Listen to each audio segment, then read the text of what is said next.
Hey everyone, Pansy here, and today I want to be discussing the new prototype game mode for Dirty Bomb. Now, the actual game mode's called Execution.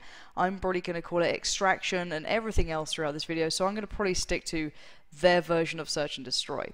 Now, I think me calling it Search and Destroy has probably given you an idea of what it actually is. However, I'm going to steal their content parlously off YouTube and play it for you, because that's much easier than me describing it, and then we'll kick off my thoughts towards this, because I want to break it down to what I think the benefits of this are, and the negatives as well, because there's certainly a lot of column A and a lot of column B. And classically, Dirty Bomb was always played, at least to its current iteration, in Stopwatch game mode. So I'll describe that as well, give you some examples, and we'll just go through the motions. And I genuinely doing this video for your feedback more than anything. I want to know how you guys feel about it, what community you've come from, how you feel this is going to work in the game. So enough for me, let's listen to the video and it will describe what the fuck this is all about. Ta-da! Welcome It's to much Dirty easier, Bomb's right? new game mode Execution, which will be live Friday to Tuesday for Antipop you to try dead. out. Execution consists of several fast-paced rounds. The best of 10 wins the match. If you're attacking, you have 3 minutes to destroy one of the 2 objectives using C4. Arming C4. If you're defending, you have to protect the bomb sites at all costs, either defusing the C4 once planted or holding off the attacking team until the round ends. After 5 rounds, the attacking team and defending team switch sides. Unlike our other game types, you will not respawn. Once you're killed, you're out for the round, though you can still be revived or helped up by friendlies when incapacitated. If an entire team is killed, they lose the round. To let us know what you think of Execution, follow the link in the description below to our forums. This is the first iteration, so expect it to change based on your feedback before we art up the map. Now get in a match, get fragging, and play dirty. So, let me leave that there for now. I think that kind of highlights a hell of a lot about it that would save me saying it in a really bad way. I'm awful at pre-recorded stuff, you may have noticed. But this is where I want to start breaking down the pros and cons towards this, because I think, just to give you guys an idea of who I am, if you don't already know, and why I feel that maybe my opinion is varyingly valid, I guess, slightly valid, maybe just at a push. So originally I came from enemy territory. That was one of the first games I ever touched competitively, so I got used to the stopwatch mode in a competitive nature. And then off the back of that, when ET started to die down, I got, let's say, invited over to Call of Duty 4 Pro Mod, which was Search and Destroy.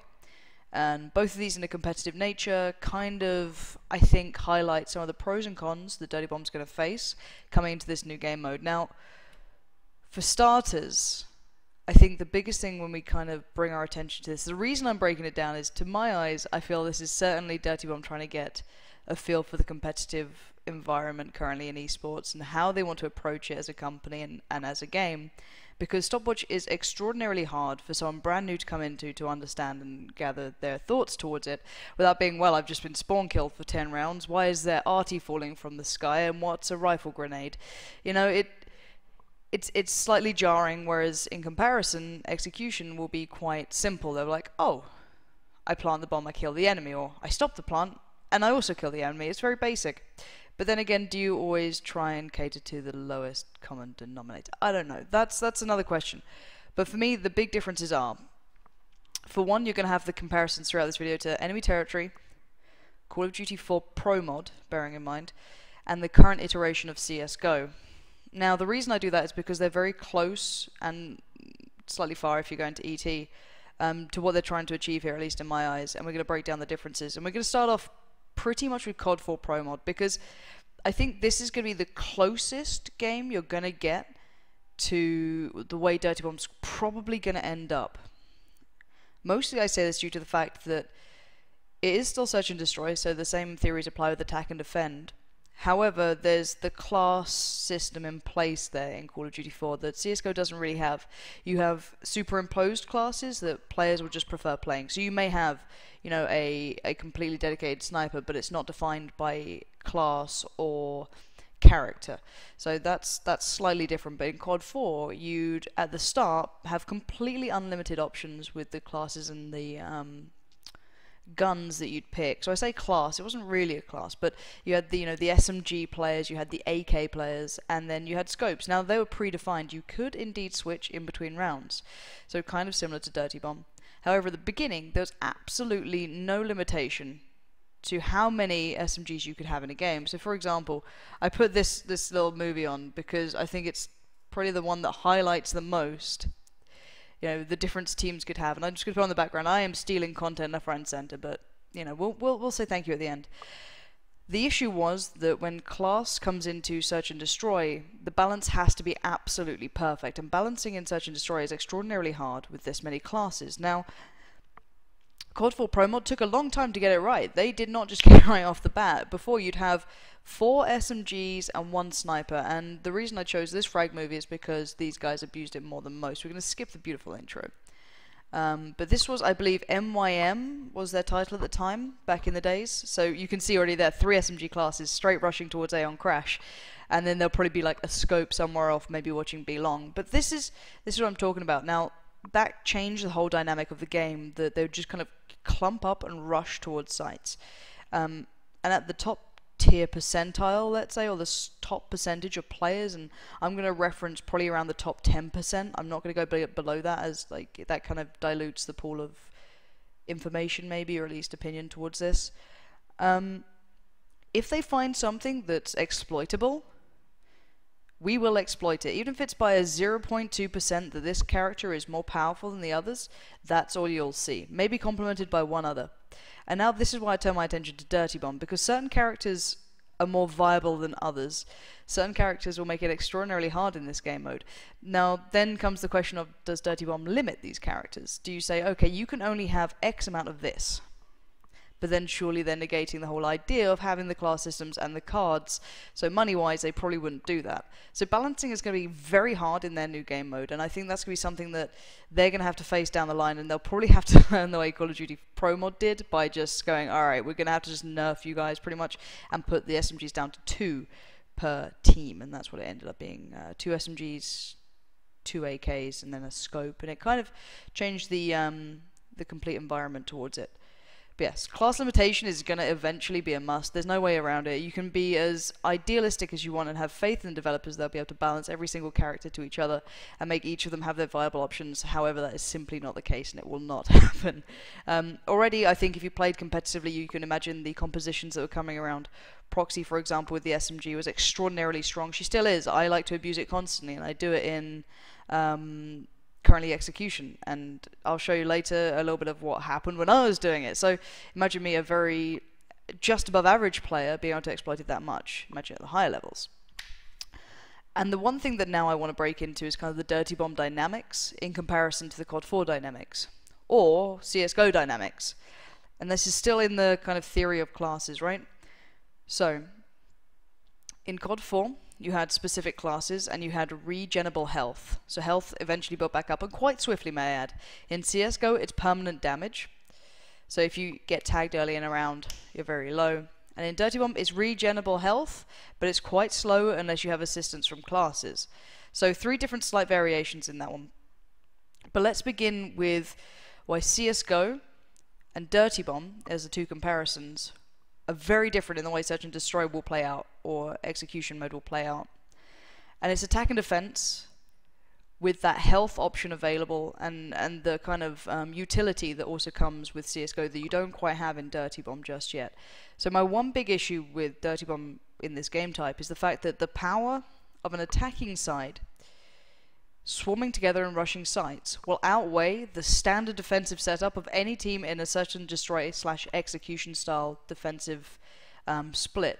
So if it's 5v5, you'll probably put maybe one. Let's look at Dust 2 in CSGO for an option. You'll probably have 3 on A, 1 mid, and 1 B. You can solo B very, very comfortably. There's nothing, you know, game-changing about that. However, in Dirty Bomb, you just simply cannot do that. As a singular player, you cannot take down an entirety of a team. Now, then you have to find, when does the balance kick in? Because in CSGO, you could say, well, why don't 5-man teams just rush, you know, A long all the time? Well, because the stopping power of the grenades, the smokes, the flashes, and the permanent damage that comes into play, one player can theoretically take down, you know, almost the entirety of an opposing team because they have the utility there. I guess you could argue the defensive sides will have artillery strikes and such, but then again, you can look up, wait, and then make a mass push. That's the big thing here. As a collective, it's very hard for any defending team to lock down a singular site. So I can imagine we'll pretty much see if it's 7v7, the higher teams doing literally 6-man plays, 1 man lurking, maybe a proxy off towards a secondary site if that push fails. And simple as that. And it's going to be very hard for the defending team to not just have to do a counter rush almost, or play on a very stacked site to it. So I'm not sure if I really like the theory behind it, because even you could argue, I guess, you could create choke points with aura and such. And I'm going to turn this one off, and I'm going to put on something from my Twitch stream not too long ago in regards to this new game mode. So you can see it being played out by myself. I'm not saying it's the best of examples, however, it will work. Alright, shut up. But yeah, so this is my point, that the defending teams will actually struggle, I feel, in this when the attacking teams learn their routes. And that's my one problem, that the balancing situation is going to be very hard. And you could almost, I guess, nerf the attacking team's pick choices, if you could put it that way, to make it more balanced. But then we also go on to the point now of classes, right? And the theory of everyone can plant, because everyone can plant was kind of a COD 2 thing. COD 2 had that feature where everyone on the team could plant the bomb. They don't necessarily have to physically, have an item that's like boop. It wasn't dropped if one died. It was always with every single player. Same in Skill Special Force 2. That also has the same functionality towards it. They also do the same thing where everyone has the option to plant. I'm currently defending right now as proxy. I have the SMG. You can see how quick she is. Very maneuverable, very lightweight. And there's Aura. So these are the two classes that are literally horrific to play against, may I add. But still, that aside, the one thing I want to point out, as I said, is the fact of everyone being able to plant. Now, as I said, the attacking team, I feel, is going to be overpowered when they push as a collective. The one way that I'd see them being balanced is either put strain on only certain classes could plant, or only one bomb. Now, having one bomb will literally put you in the exact same space as CSGO, and as much as I love Dirty Bomb, it is not going to be able to keep up with CSGO on a one-to-one basis. Let's be very honest here, and I don't think they'll be offended by that or upset by that. I think it's just quite an honest phrasing that a company that has been developing search and destroy game modes since 1.x, whichever one you're going to go back to, will always supersede someone who's fairly new and coming into that space.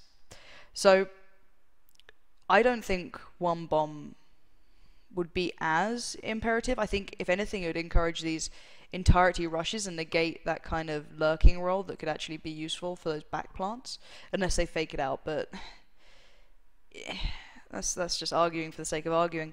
But if you put the strain on them having to have certain classes, for example, with the ability to plant, you may see now more of an actual balanced composition of characters. So you won't just see like a massive 1 OP class.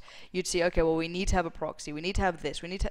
If you stuck to the classical engineer theory, you'd have to have at least maybe 3 or 4 of them, and then 2 kind of complementary or supplementary classes that would kind of work off the back with them and try and support them in the best way going forward. But then again, you're also encouraging all-in rushes. How do you stop that is the big question here, and that's what I want to ask you guys. How do you feel they can get around that? Because I will genuinely eat my hat if teams don't work out a way to all-in rush. Because no one's going to go for the singular plays, because that's not how this game works. That's not how the game was ever made to work. It's all about working as a team, and the power of 2 against 1 is unstoppable. You obviously get healing classes, you get damage dealing classes, so you'll see them working almost in unison. So I'm kind of worried about that. For one, is the everyone can plant theory. That is terrifying. And obviously the classes on attack and defense. Singular lives I don't like in this game mode. I'm more of a fan of the classical Stopwatch and how it plays out. I think that's pretty much one of the most beautiful game modes in esports we can have. And now taking it away from kind of the, let's say, the balancing problems, because I think the whole segment at the start was the balancing issues that I can see being a problem. Obviously, you guys at home, let me know your thoughts on that as well. Just whack it in the comments down below. I know this is a long video, but I just kind of want to go through the motions here. But still, let's now go into kind of the Stopwatch against Search and Destroy for esports mode, right? Because that's the next discussion, and the pros and cons to it. and the eSports side of things. 'Cause I will generally look at it from an eSports side, and obviously there is a massive pros towards execution is the fact that so many people will be able to pick up this game and understand how to play it, right? You go into a game, you know it's an FPS game, and as soon as you're like, oh, there's 2 bomb sites, cool, I know what I'm doing here. You may not know the maps, but you know the theory. So there's an easy transition period for any new base user. However, should you always cater to them, or should you cater to the people who maybe look for a little bit more in the game? But as I think it was, I'm trying to think of whose interview it was that was quite imperative. I think it was actually after the press event in London. And they need to have players sticking on board for a longer time, obviously, because there's no initial price purchase towards this game. You invest into it later down the line. So if a new user comes in and doesn't quite understand the feasibility, let's say, of Stopwatch, and they're like, well, I've just downloaded this for free, I'm not losing anything, I can just, remove my experience with this game, and there's nothing gained and nothing lost for the end user. However, for the developers, they've got nothing.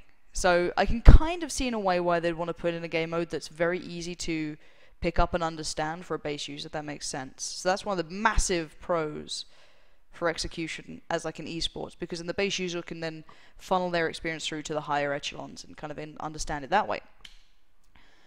But then another negative is you're obviously in the same space as CSGO, so why would a player or a person or a user ever go, I'll play this game instead of CSGO?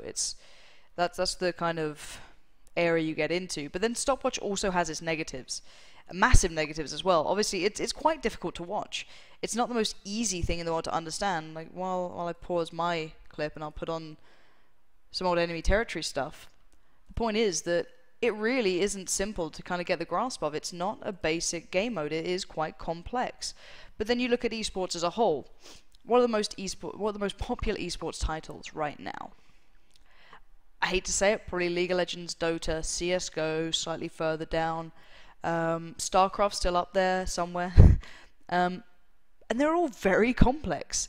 League of Legends, it may seem very basic on face value, but the depth that game has, and Dota obviously superseding almost in that aspect, is extraordinarily deep. It's extraordinarily hard if you wanted to learn every item, every champion. But still, they're able to give you that wonderful experience of understanding the game very early on. So I guess if games of a harder caliber can then cater to the lower denominators, surely an FPS game could do the same. Surely there's that initial understanding of X killed Y, therefore I see that as an exciting moment. I see that as the skill moment there.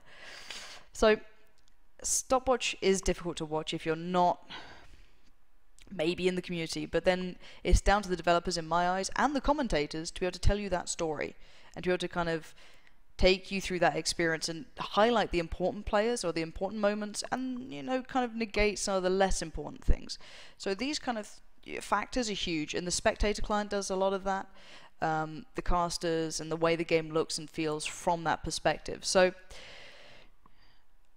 one, if Stopwatch has to work, it has to be beautifully kind of compiled in a spectating way, and it has to be able to be easily accessed on just such a visual level. It has to be, otherwise nothing will be understood. Because do you understand how important it was Mouse pushing out here from second Archer and Gold Rush and pretty much destroying everyone? Probably. You understood how great that looked. He killed everyone on the other team. That's very exciting. Zion on side here on Frostbite, pushing out, getting 3 pushing up. His teammates will probably be expecting the other 2 coming up, the main route past their spawn, and then he'll wait, his teammates died, and gets the objective secured. Now, these moments are compiled of vastly in-depth things. Like, for example, Mystic here, I was watching this game live. I remember he was pushed out on just about 15 seconds, which is quite early for a defending team on Supply Depot. He pushed out on 15. He went into the caves on around 10 and then got almost all of them on extraordinarily long spawns. He got to respawn on about 2, and it was the perfect way to play it. Mystic is great at this. His timing is absolutely sublime. So they're trying to get back in to stop that dynamite going off, but he's just put himself in the perfect spot, got them in a fairly long spawn as they were just coming out of theirs, and once again putting 2 players on a long spawn. Mesk in second, I think it was. It's probably the Belgians or Dutch, Chris and was it Leo? I'm not sure. That was Mesk again. But still, that's the point. It's like there's vastly in-depth moments towards enemy territory at the times, but still on a very basic viewer level you can understand a hell of a lot just because it's like, oh, he killed this player and that was really good, right? You know, it's that basic kind of intuition. But then the same can be said for execution. But then you add in the reviving element to it, and then you kind of dilute that audience that would have been able to kind of come across naturally. Same with the viewers. They'll be like, oh, there's a new game on. Let me watch this. Wait, I thought that guy died earlier. And once again, down to the casters, but the Spec client won't have to be as robust or as, let's say, malleable as one in Stopwatch would have to be. So these are like the factors that come into play. And obviously, you guys at home, this is where I want you guys to let me know your thoughts. What are the pros and cons to the execution / kind of search and destroy mode in comparison to Stopwatch? Because you're also going to dilute your audience. Because anyone who's playing this game currently, who maybe play this game from a very early iteration, who hasn't just got a key, will have come here from one of the previous splash damage games, more than likely. The amount of old enemy territory players I see is just sensational. But you know what I mean? It's great to see. Now you're going to split them in absolute two, because they will not be up for search and destroy, and I can tell you that a mile off. They like what they like, and they don't want to change.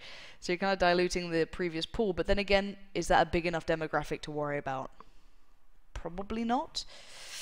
I don't know. And then again, would anyone from more of a search and destroy background really want another game of the same thing? Yes or no?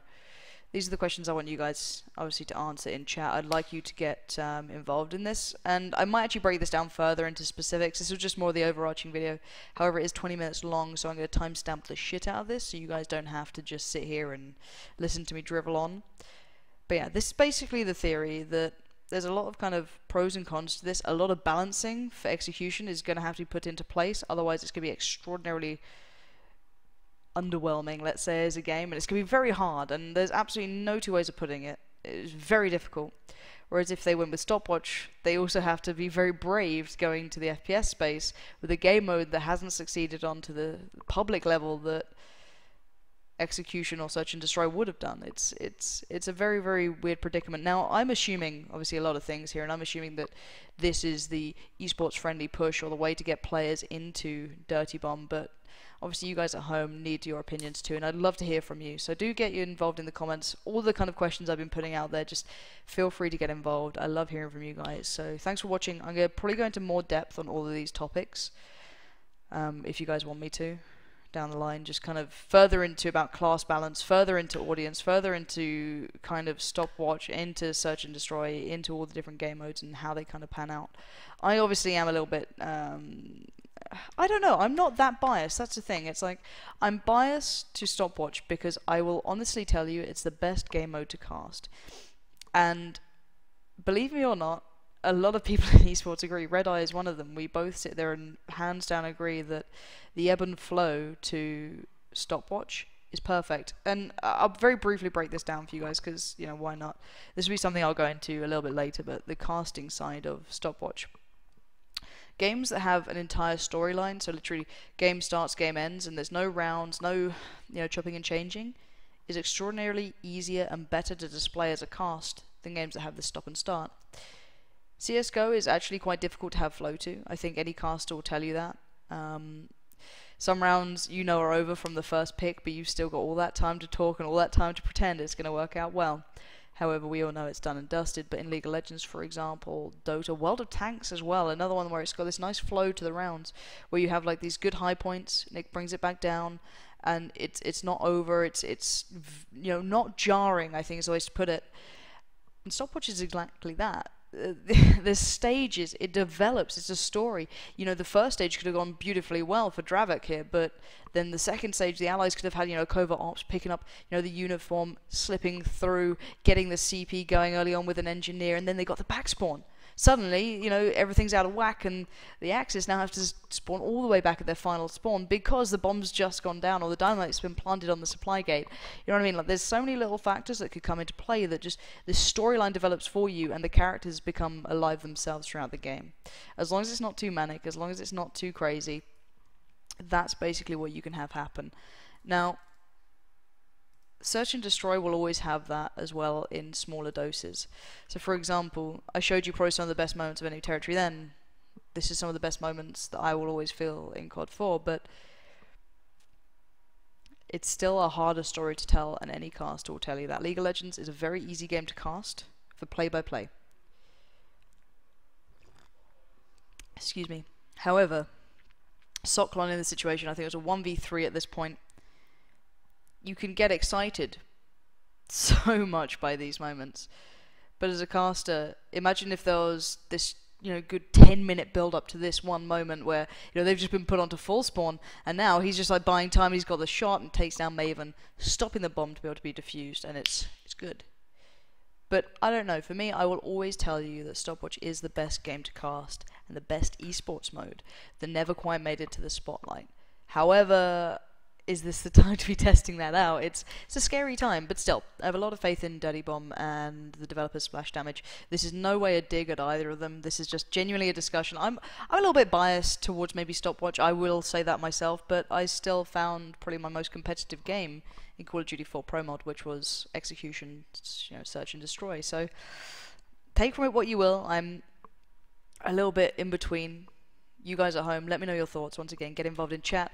Let me know your thoughts on the different game modes, how they're going to develop, the biggest issues for some, and sometimes the downfall of the others. These are the things I want to hear from you. So anyway, I'm going to go and play the game. Do check that out if you want to, twitch.tv/pansy. Also follow me on Twitter and all that good stuff. That is stuff aside, thank you for watching. I'll hopefully get to see you guys and your thoughts very soon, so peace out.